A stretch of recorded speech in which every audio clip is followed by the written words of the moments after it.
This is Comic Picks by the Glick. And I'm your host, Jason Glick. Good evening, Jason Glick. How the hell are you? I'm doing just fine, John. And yourself? Not half bad. What you have in store for us tonight, sir? All right, I'm clearing out the backlog with something that I've been meaning to write up for a couple weeks now, but just haven't gotten around to it. And I decided to do it because I wanted to talk about these two titles in context with each other. Because even though they're published years apart, they're united by one thing. They're both written by or co-written by Dark Horse publisher Mike Richardson. Now, one can't really Richardson has, in co-founding Dark Horse with Randy Stradley, Richardson has a huge host of comics and films that anyone would be proud to have, to say that they were the publisher of these things. I mean, from literally elevating the craft of contributing licensed comics, with all the Star Wars comics and Aliens comics, Indiana Jones, all the licensed stuff. I mean, that's awesome in itself. But he's also been a huge champion of creator-owned comics as well, from publishing the works of Frank Miller in Sin City and 300 to Mike Mignola in Hellboy, BPRD, and all sorts of other great stuff over the years. But the thing is, every so often, Richardson, it looks like he likes to exercise his position as publisher of Dark Horse, in the sense that, hey, it's like, if he's got a company that can publish comics, then why not just use them to publish his own as well? And he's been doing that over the years with various projects, and I've encountered a couple of them over the years. There is one in particular that caused me to be optimistic about a lot of them, called Cravan, Mystery Man of the 20th Century. And I'm coming back to this in a little bit, but it was a fun little so crazy it must be true story about this one guy who led a very interesting life.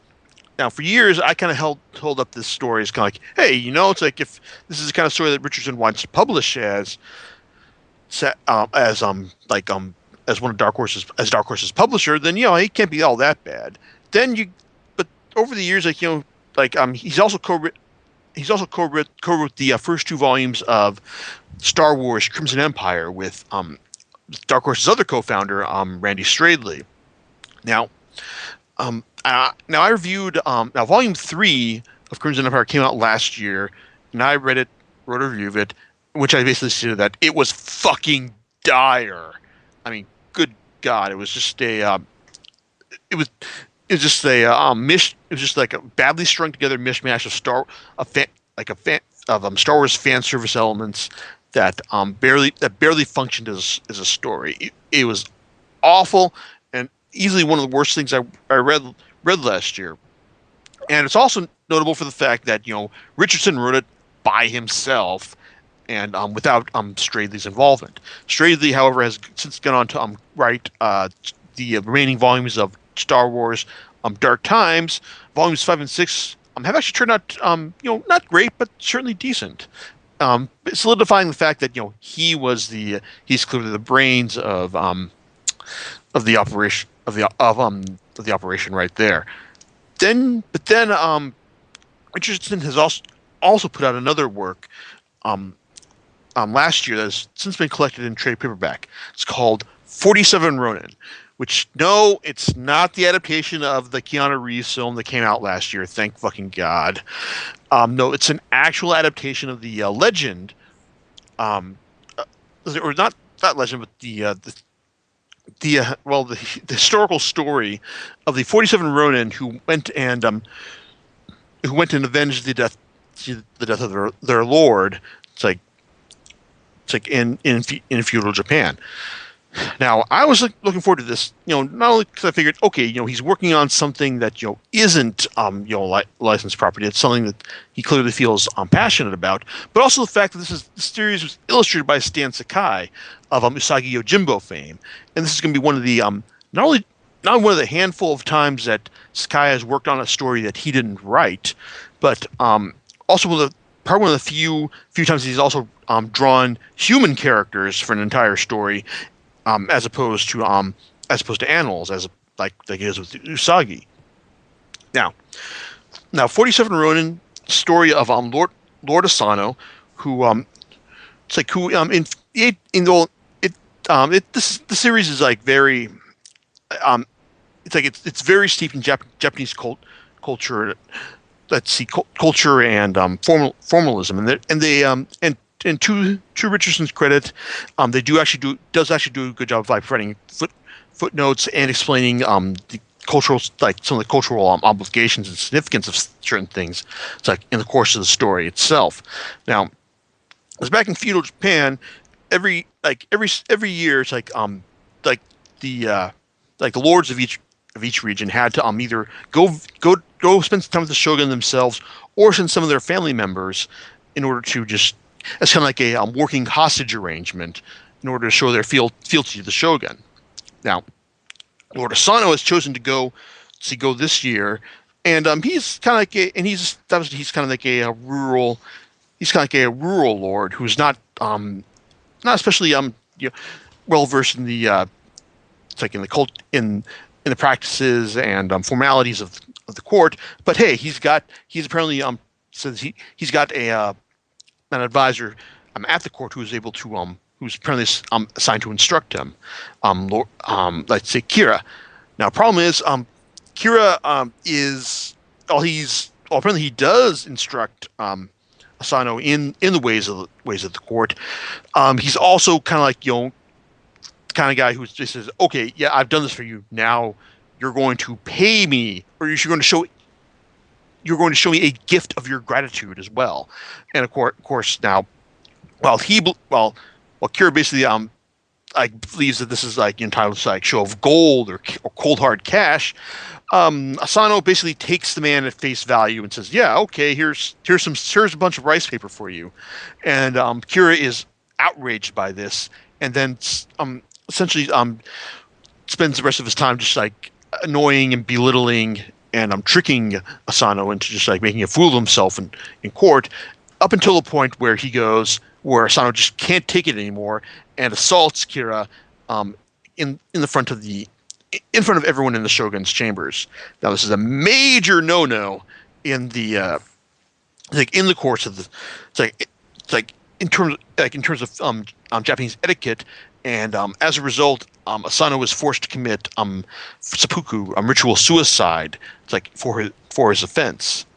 Now, word gets back to his vassals and retainers, and rather than just instead of showing their dedication by fighting off the shogun's troops when they come, they decide to they make a plan, and this plan is led by Asano's main retainer Oishi, to retreat. To retreat for the time being and live normal lives, biding their time to the point where they can get their revenge on Kira. Now, I will say the story itself is inherently interesting, and all in the sense that that on one level it's supposed to be true, and also for the fact that it's a cornerstone of Japanese history and culture. It's like the fact that that Asano's retainers basically sacrificed everything in order to avenge their lord and preserve his honor after his death. Basically, goes to show you just how dedicated Japanese are to their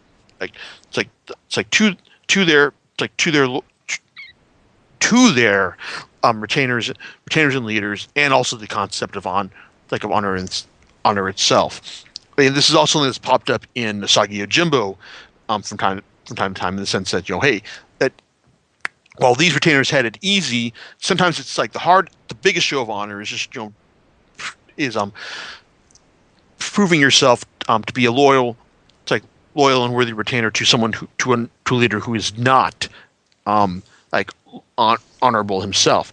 Now, that's not a problem with Asano, because I mean he's pretty straight arrow as himself, but the story. But if but if I have any issues with the story, I mean, it's very black and white in terms of its mortality, of its morality, and that Kira is basically portrayed as a if Kira had a mustache, he'd be twirling that shit nonstop. I swear, it's like he's devious, he's cunning, and he's just like an evil he's an evil little shit. That's all I can say. And Asano, it's like he's just like a victim of circumstance, and his retainers they're just like like honorable guys who are just gonna put honor above everything else, including their marriages, their children, it's like and everything. Like, and of course, the story plays out about pretty much as you'd expect. And but even then, like there are still some like weird like logic gaps that I feel that that could have been smoothed over in the sense that hey, it's like I realize that there's several versions of the legend going around, but Richardson, and if Richardson was just being like the white guy adapting this stuff, he could have actually taken little bit of liberties in making sure that some of this stuff smooths over a bit. Kind of like at one point when Kira's making Kira's deriding Asano for providing some senior tatami mats after being given only a night to prepare them. One of Asano's fellow lords prepares to draw his sword and to avenge this insult, and Asano just I tells the guy, okay, don't do this. This is I'm just gonna leave right now. And then as he leaves, Kira just goes, oh, yes, there he goes, like the stupid country farmer he is.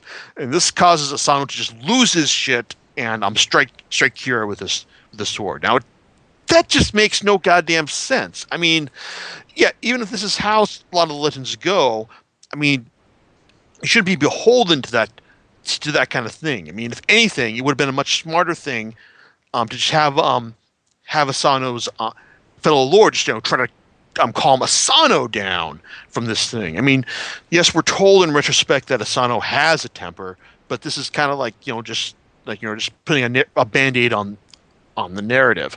Just this kind of thing just doesn't flow smoothly. Doesn't flow smoothly, and a lot of this, and for the rest of the story, I mean, there's lots of fairly straightforward and even hackneyed scenes. Just when Oishi petitions like Asano's wife to to burn incense at his grave as a show of respect before he goes off to kill Kira. Now, this is he's not telling her that he's going to kill the guy, but she basically has believed his cover story of abandoning all honor, and just says, "Oh no, you're not going to do this." And then it's like, because you've just been a dick all this time, just whoring and drinking around. But then he leaves. He's apparently left a book to show you that he has been honorable and he is going to go and avenge his death. And she's like, "Oh no!" And I denied him the right to burn incense. It's silly stuff like that. I mean, like I said, the story itself is inherently interesting, but I feel there's a lot of stuff in here that just feel that's really melodramatic, if not outright broken. And that's on Richardson as the writer of this series, as well as Kazuo Koike, legendary writer of such series as Lone Wolf and Cub and Crying Freeman, who's credited as an editorial consultant on here. Now Richardson calls Koike a dear friend, in the story, in the supplemental materials, and that's cool and all. They've been able to establish this relationship that transcends the obligations of work, but at the same time, you kind of wish that but also kind of wonder about if the language barrier may have prevented Koike from taking a more stern editorial hand with some of this stuff, or rather for the fact that, let me see here. Oh yeah, one. Well, no, I'm not gonna call her out for this. That'd be kind of a dick move, I guess. But also the series does look nice, courtesy of Sakai. I mean, I mean, even though it's like he's spent most of his career drawing, it's like drawing animal interpretations of Japanese culture. This shows that he is that he is a superb draftsman, whether like regardless of what kind of characters he's drawing. I mean, he nails the look of feudal Japan as you'd expect he would. It's like, and the characters themselves are also expressive with the storytelling flowing really, it's like really well from beginning to end. It's really impressive just take in his meticulous line work throughout the course of the series. It's like and even though I am looking forward to seeing him get back to Usagi at some like in the near future, it's like I wouldn't mind seeing him do other work in this vein as well. Though to be honest, like I mean, Usagi is his life's work, and if he's going to keep doing Usagi until he dies, I have no problem with that. But it's like overall this was disappointing in the sense that I had held up. I was expecting that this to be something that hey, if this is something Richardson felt passionately about, then surely he'd be able to pull off something on the level of Cravan. Now, Cravan, like for years I had thought that hey, this is something that shows you what Richardson is capable of as a writer, and that it's a fun, weird, only the good parts version of this man's life. And I was going to reread this. And I went and reread this as like in preparation for it, and then I noticed something interesting. It wasn't written entirely by Richardson. It's actually co-written by him along with artist Rick Geary. Now, Geary's got a like a fun cartoonish style that I've always appreciated especially since I've first discovered his work back in the Classics Illustrated comics published by First back in the late 90s, where he did memorable interpretations of Great Expectations and The Invisible Man. Now, Cravan is a story of one Arthur Cravan, born Fabian Lloyd, who were first introduced as a kind of guy who was just sold like fun contraband stuff at his Swiss boarding school, like from porn, cigarettes, cigars. I mean, to alcohol, and also like papers on like things like Plato's Republic.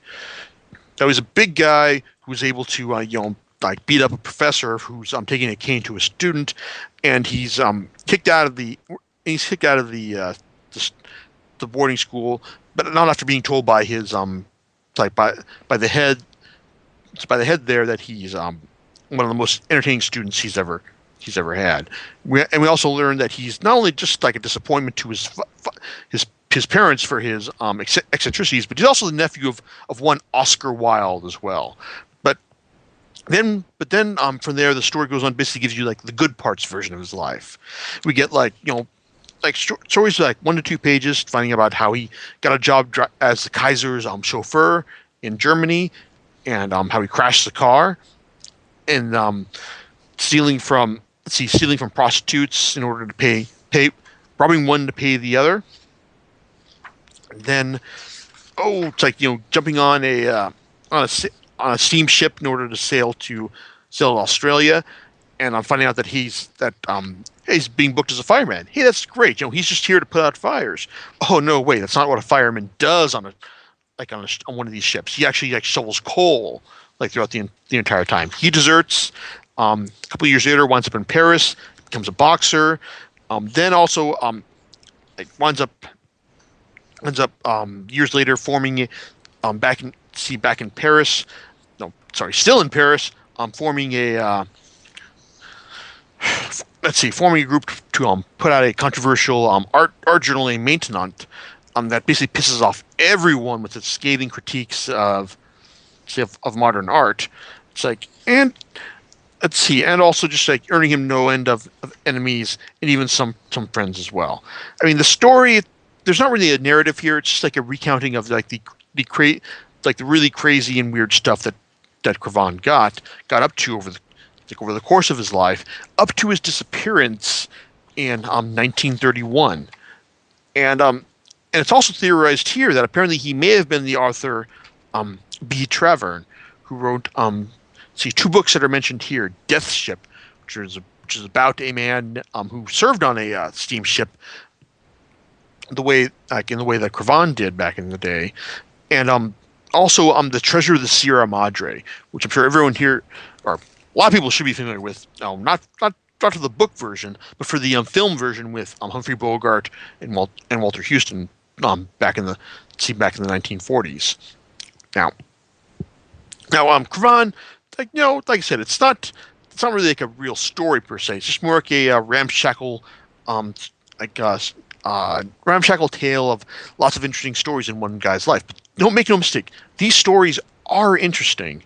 It's one of those things that you never heard too much about, but it's like I picked it up on a whim one time, and it's like I was pleasantly surprised by this. I've always had kind of a soft spot just for the stories that tells about this guy's life. Now, okay, and apparently the story, the book is apparently out of print according to Amazon, but you can buy it dirt cheap, new and used apparently through their other sellers.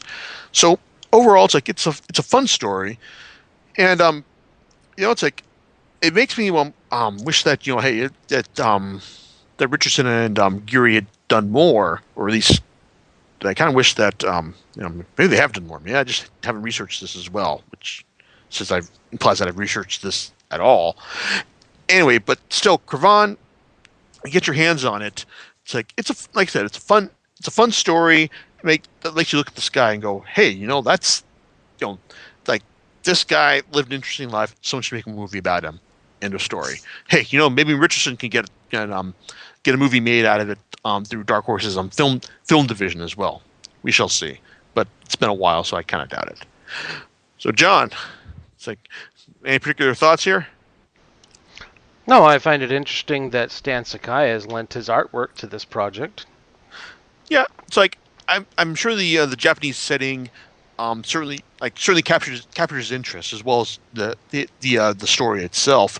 But as he mentions in an interview in the back of the book, this is the longest story he's illustrated that he hasn't written himself. Interesting. Yeah, just given the whole nature of it. I mean, Usagi Yojimbo and 47 Ronin are like their heartbeat away from each other in terms of theme. So interesting. Indeed, yeah. It's like I had to go and check because I don't think that Sky has actually. I'm sure he's touched on the theme. He's touched on the themes of the 47 Ronin a lot in Usagi, but I don't think he's ever actually done a straight up adaptation of it in the course of his run on the series. Interesting. Well, do you know what you're going to talk about next time? Yes, because thanks to my trip to WonderCon, like a little over a week ago, I finally got my hands. Well, a week and a half ago actually. I finally got my hands on David Lapham's Stray Bullets Udwer Alles edition.